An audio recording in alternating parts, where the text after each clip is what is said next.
नमस्कार दोस्तों, हमारे चैनल में आपका फिर से स्वागत है। दोस्तों, एसबीआई द्वारा 50% यूनिफॉर्म पेंशन के लिए अब प्रोविजनल पेंशन स्लिप में रिवाइज अमाउंट और उसका एरियर शो करना शुरू कर दिया है। लेकिन मेरे पास काफ़ी लोगों के कमेंट्स आ रहे हैं कि हमारा एचआरएमएस खुल नहीं रहा, हमारे एचआरएमएस में सही स्लिप शो नहीं हो रही है।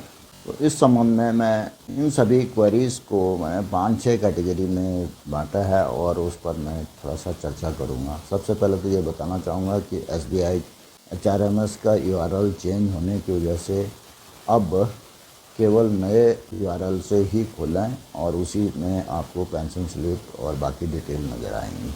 एसबीआई के नए यूआरएल के लिए मैंने 3-4 वीडियो बनाए हैं और उनमें पूरा डिटेल में स्टेप वाइज भी डिस्कस किया है। और ये नया यूआरएल है एसबीआई एचआरएमएस का https://hrms.bank.sbi। आप तब तक इस यूआरएल से अपना लॉगिन नहीं करेंगे तब तक आपको प्रॉपर इंफॉर्मेशन नहीं मिलेगी। आपसे रिक्वेस्ट की जाती है कि आप अपना लॉगिन केवल इसी यूआरएल से करें और अगर आप पासवर्ड भूल चुके हैं तो नया पासवर्ड फॉरगेट पासवर्ड से क्रिएट कर सकते हैं। इसके लिए भी मैंने स्टेप वीडियो में बता दिए हैं, उसका लिंक मैं इसी वीडियो के डिस्क्रिप्शन में दे दूँगा। दूसरा, एक बहुत बड़ा प्रश्न आ रहा है कि एसबीआई का एचआरएमएस खुल नहीं रहा, काम नहीं कर रहा।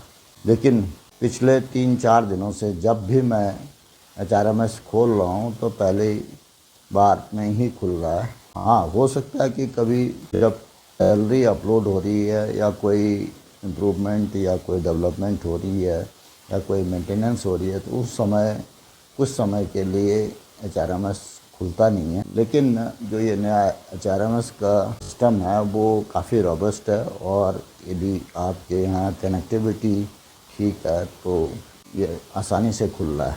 तो बजाय कि एचआरएमएस न खुलने के लिए परेशान होना, आप अपना कनेक्शन चेक कर लिए कि आपका इंटरनेट कनेक्शन प्रॉपर है या नहीं, सही ढंग से आ रहा है इंटरनेट, तो एचआरएमएस खुल जाएगा। तीसरा प्रश्न आ रहा है कि रिवाइज पेंशन और एरियर जो है वो 50% अपडेशन का वो नहीं शो हो रहा।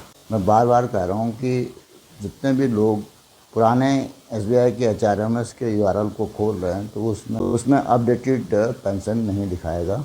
ये रिवाइज पेंशन और का एरियर केवल नए एचआरएमएस के पोर्टल पे ही दिखाया जा रहा है और उसका मैंने ऑलरेडी शो कर चुका हूँ कि मुझे रिवाइज पेंशन के अलावा उसमें 10% इंक्रीज़ का एरियर भी है। तो आप तब भी खोलें तो केवल नए यूआरएल से ही खोलें और ये नोट करें कि आपने नया यूआरएल प्रॉपर खोला और उसके स्क्रीन उसी तरह से मैच करते हैं जिस तरह से कि मैंने वीडियो में शो किया।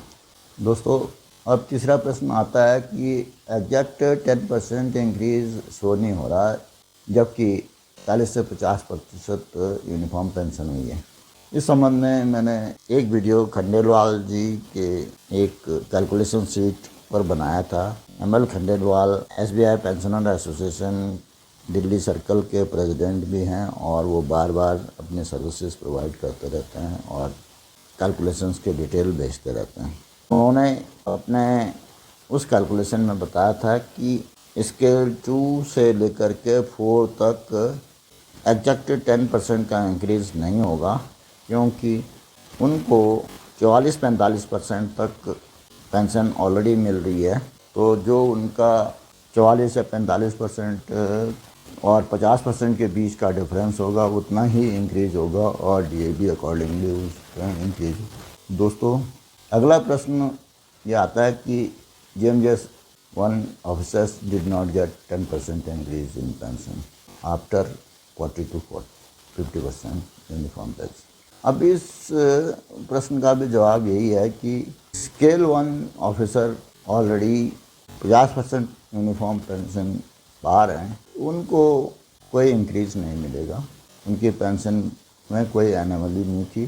पेंशन में जो एनोमली थी स्केल 2 एंड अबव भी थी, वो भी सर्टेन बेसिक फिक्स कर दी गई थी हर बार पर टैग में और उस लिमिट से ऊपर जिसकी भी सैलरी थी तो उसको 40% तक ही रिस्ट्रिक्ट कर दिया गया था।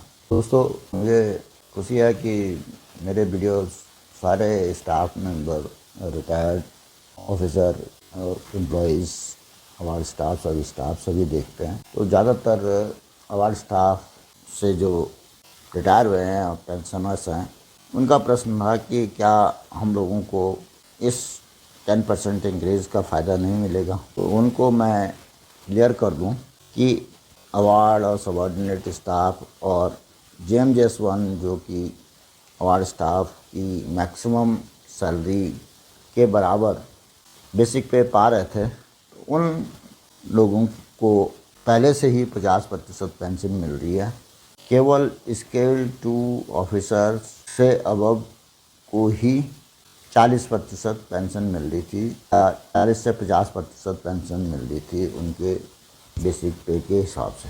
तो अवार्ड और सबॉर्डिनेट स्टाफ को इस 10% इंक्रीज़ का फ़ायदा नहीं मिल पाएगा, क्योंकि वो पहले ही से ही 50% ले रहे। अगला प्रश्न ज़्यादातर पेंशनर्स का आ रहा है कि अभी प्रोविजनल पेंशन स्लिप जो शो कर रही है उसमें एक्स ग्रेशिया का अमाउंट नहीं शो किया जा रहा, जो कि 12th बाइफरकेट में एग्री किया गया। तो मैं भी अभी अपना प्रोविजनल स्लिप चेक किया, अभी तक भी शो नहीं हो रहा। आज 26 तारीख है और कल 27 तारीख को पेंशन पेमेंट का शेड्यूल होता है।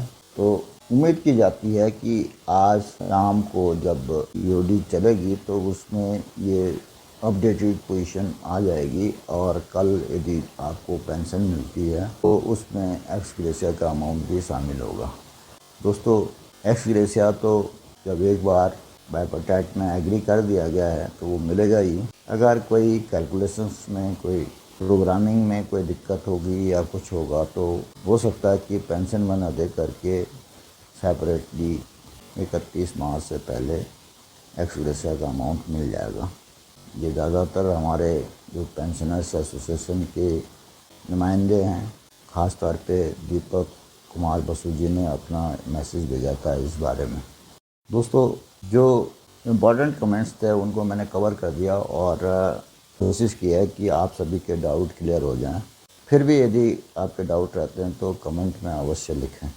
आज के इस वीडियो में मैं इतना ही कहना चाहता था। आशा है कि इस वीडियो में दी गई जानकारी आपसे आपको लाभ होगा और आपको पसंद भी आई होगी। अगर पसंद आई तो इसको लाइक करें और साथ ही अपने दोस्तों में शेयर भी करें। और कोई जानकारी चाहिए तो उसके लिए कमेंट अवश्य करें। मेरी कोशिश रहती है कि हर कमेंट का जवाब दे दिया जाए। हो सकता है कि कभी और दूसरे शेड्यूल में बिजी होने की वजह से टाइम से जवाब नहीं मिलता, लेकिन कोशिश यही रहती है कि हर कमेंट पर रिप्लाई दिया जाए। फाइनेंशियल लिटरेसी से संबंधित, बैंक से संबंधित या गवर्नमेंट की स्कीम के बारे में जानने के लिए इस चैनल को सब्सक्राइब करें अगर आपने अभी तक सब्सक्राइब नहीं किया। नए नए वीडियो के जल्द नोटिफिकेशन के लिए बेल आइकन दबाना न भूलें। वीडियो को अंत तक देखने के लिए धन्यवाद। जय हिंद, वंदे मातरम।